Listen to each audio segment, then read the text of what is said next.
Hey players, so Diddy's actual trafficking and RICO trial is underway.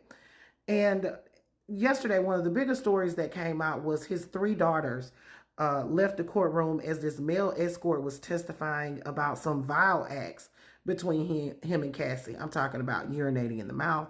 I mean, just absolutely disturbing. And this was supposedly, allegedly, at the beckoning of Diddy.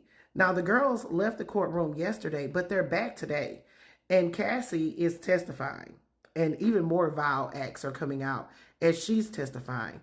What's interesting to me is that they are literally around the same age that Cassie was when she met Diddy.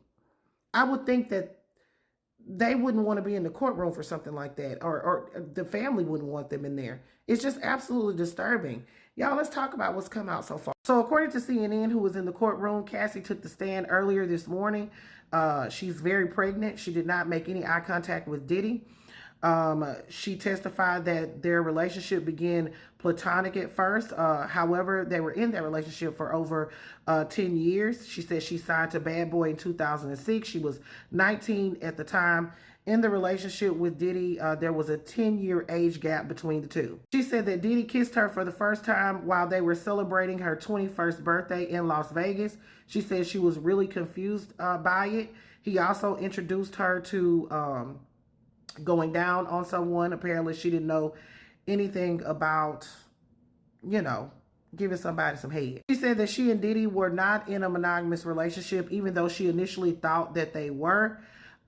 She said that their relationship was not public for years. She said within the first year of their relationship, he proposed the idea of a freak off, which would be an actual encounter where he would watch her have actual relations with a third party, specifically with another man. She said she didn't feel like she could refuse his offers for this freak off, adding that he controlled a lot of her life. She said that Diddy would often become violent in arguments. He would smash her in the head, knock her over, drag her, kick her, stomp her, and things like that. She said that he experienced mood swings. If she didn't answer the phone, he would call her incessantly and then send staff to look for her.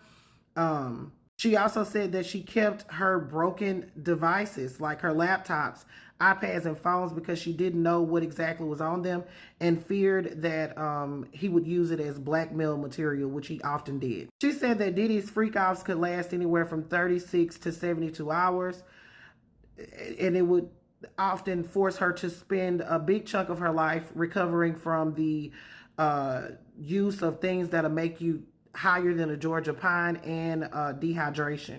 She said that the freak-offs became a job where there was no space to do anything else but recover and do it all over again. She said the longest freak-off she ever participated in was 4 or more days with small breaks in between. She testified that Diddy controlled her every move, where she went.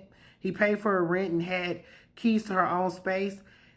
He even controlled the way that she looked, like her nails, and if her hair looked too Mexican, as he would say, she would have to change it. Cassie also testified that she did not release any of the 9 albums that she recorded. She recorded hundreds of songs, but they didn't see the light of day.